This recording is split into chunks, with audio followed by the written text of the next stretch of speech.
எனக்கு அவளின் கண்களை மிகவும் பிடிக்கும்.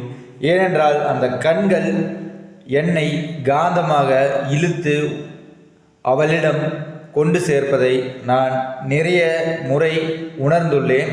அப்படி உணர்ந்து பின்பும் அவளிடம் சென்று என் எண்ணங்களை, என் காதலை சொல்வதற்கு சிறு தயக்கம். ஏனென்றால் சொல்லி அவள் அதை நிராகரித்து விட்டால் என்ன செய்வது? இப்படியே ஒருதலை பட்சமாக கல்லூரி காதல் நிறைவடைந்து விட்டது.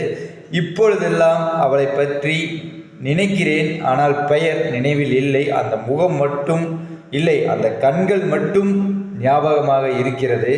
என்ன செய்ய? இப்படி கடந்து சென்ற காதல்கள் எல்லாம் ஒரு நாளில் கரை சேரும் என்று நினைக்காதீர்கள். அது நடக்காது.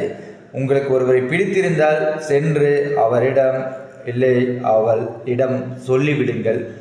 பிடிக்கட்டும், பிடிக்காமல் போகட்டும். அந்த நொடியுடன் அதை மறந்துவிட்டு அடுத்த நாளிலிருந்து புது வாழ்க்கையை, புது தேடலை தொடங்கிவிடுங்கள்.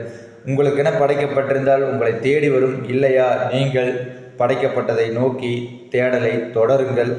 நல்லதே நடக்கும் என்ற மனநிலை உங்களுக்கு இருந்தால் போதும். நடப்பது எதுவாயினும் சந்திப்போம்.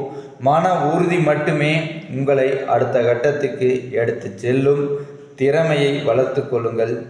திண்டாட வேண்டிய அவசியமில்லை. வார்த்தைகள் குளரலாம், வாழ்க்கை இல்லை.